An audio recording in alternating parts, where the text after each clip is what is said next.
Welcome to Daily Overdose.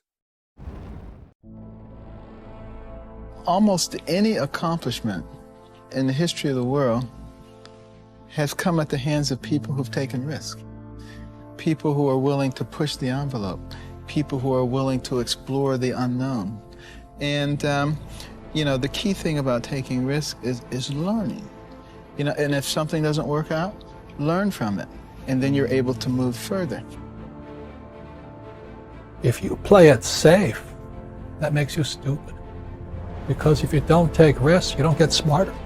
So you may know the answer, but you can't do anything. Because if you're going to be successful, you've got to take some risk. And when you take a risk, you make a mistake, and you might learn something, because we're supposed to learn from our mistakes. See, that's what life is. See, you've got to be willing to give it all up. Because the only way that you can grow, you've got to risk. The only way that you can become your best, you have got to risk. Sacrifice leads and gains follow. Don't look for any gains where there's been no sacrifice.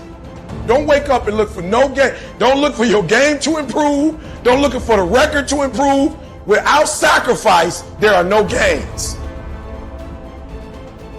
You're gonna fail.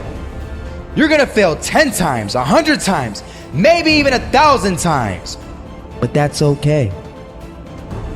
Failure isn't permanent.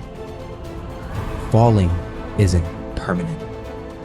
You get right back up and keep going. And this time, you're gonna be stronger, wiser, and you'll be more driven than ever. And for every 10 failures, you'll land one success. You have to love success so much that you're willing to fail 10 times before you can succeed once. That's how a winner does it. Here's something else. Want to create a greater sense of fulfillment? Challenge your fears. Challenge them. Look those fears in the face and take them on. Don't allow them to rule you. Decide that you're going to take some chances. And something else will take its place. If I quit, however, it will last forever. I dare you to take a little pain. I dare you. I dare you not to go home. Somebody said, I don't go home, I feel bad. Go through it. You ain't gonna die. At the end of pain is success. You've got to be willing to risk. If you're not willing to risk, you can't grow in life. Life has no power when you're not willing to risk. It said to laugh is to risk appearing the fool. To weep is to risk appearing sentimental. To reach out for another is to risk involvement. To expose feelings is to risk exposing your true self. To place your ideas, your dreams before a crowd is to risk their loss. To love is to risk not being loved in return. To live is to risk dying. To hope is to risk despair. To try is to risk failure. But risk must be taken, because the greatest hazard in life is to risk nothing. The person who risks nothing, does nothing, has nothing, is nothing. They may avoid suffering and sorrow, but they cannot learn, feel, change, grow, love, and live. Chained by their certitudes, they are a slave. They have forfeited their freedom. Only a person who risks is free.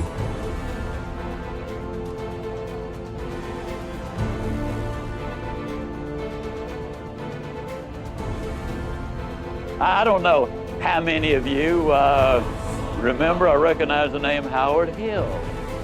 Now, Howard Hill was a good Alabama boy. He was an archer. They say he was the best in the whole world. He entered 287 archery tournaments. He placed first 287 times. He was so good, he retired early because the other archers started to get unwilling to compete for second place. I've seen newsreels of Howard Hill where from 50 feet away, he had split an arrow dead center in the bullseye. Then he would take the next arrow and split the first one. He killed a Cape buffalo with a bow and arrow, the most difficult game animal alive to bring down. He killed a Bengal tiger. He killed a 15-foot shark in under 18 feet of water. Or was it an 18-foot shark under 15 feet of water? Well, it was a great big one in his way down there. I do know that. He was a good one, there's no question. So now let me emphasize the point. I've never shot the bow and arrow professionally, but I'm an instructor extraordinary. I'm not certain, but I think that's French, which means I'm really good at it. As a matter of fact, let me tell you just how good I am as a teacher.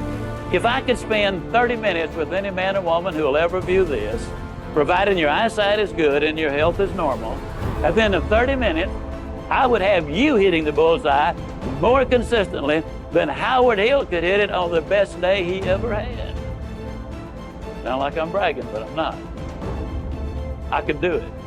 Provided, of course, you had first blindfolded Howard Hill and turn him around a couple of times so he wouldn't have a clue as, which way am I headed? And you might say, well, now, Ziegler, my goodness alive, fella, of course you could. That's ridiculous. How on earth could a person possibly hit a target he couldn't even see? It's a good question, but here's a better one. How can you hit a target you don't have? Also, one more thought on discipline. Here's the greatest value of discipline. Self-worth, self-esteem. People are teaching self-esteem these days, but they don't connect it to discipline. The least lack of discipline, and it starts to erode our psyche. One of the greatest temptations is to just ease up a little bit, right? The slightest lack of doing your best starts to erode the psyche. Instead of doing your best, doing just a little less than your best. Sure enough. You say, well, it's just going to affect my sales. No, it's going to affect your consciousness. It's going to affect your philosophy. Now you've begun in the slightest way to affect your own philosophy. Here's the problem with the least neglect. Neglect starts as an infection. And if you don't take care of it, it becomes a disease. And one neglect leads to another. And the worst of all, when neglect starts, it diminishes our self-worth, our self-confidence, our self-value. You say, well, how can I get back my self-respect? I'm telling you, you don't have to go to 29 classes. All you have to do is start the smallest discipline that now corresponds to your own philosophy, like I should, and I could, and I will. No longer will I let neglect stack up on me so that I will have the sorry scenario 6 years from now, giving some excuse instead of celebrating my progress. That's the key to discipline. Okay? Let's get kids involved in the least of disciplines.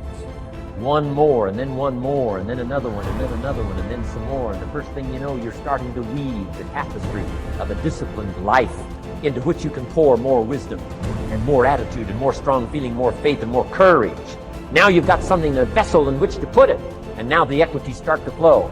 And the early return, I'm telling you, if you'll start this process, the early return will have you so excited, you'll commit yourself to this strategy for the rest of your life. You'll never go back to the old ways. Join a new crowd, join a new group. The disciplines to take action. You want to make your dream come true, you got to stay focused. Some people rather get even than get ahead. Stay focused on where you want to go. I just kept on doing what I was supposed to do. And so I was driving to the radio station. My opponent had over $20,000. I had less than $800. As I was in the radio station, the guy said, "You're going to make a commercial?" I said, "Yes." He said, "It better be a good one because that money can't go pretty far here." And I sat there in the middle control room and I was thinking. And here's what happens when you get still. Stuff will start coming. Something said, "Call your mama." You used to talk about your mother on the air all the time. Ask her to say a few words for you. That'll be a different kind of political spot. So I called my mama. And I had a gospel record playing in the background. And then I had my mother say, "Hello, this is Mrs. Mamie Brown. When I raised my sons, I raised them to be good children. When they got out of hand, I beat their behind and made them go right. Please vote for my son. He's a good boy." Usually in the state representative race, maybe 3,000 or 4,000 people will come out to vote in a primary. In that primary race, over 27,000 people came out and voted, said, I'm voting for Les Brown because his mama said he's a good boy. I won, ladies and gentlemen. I won.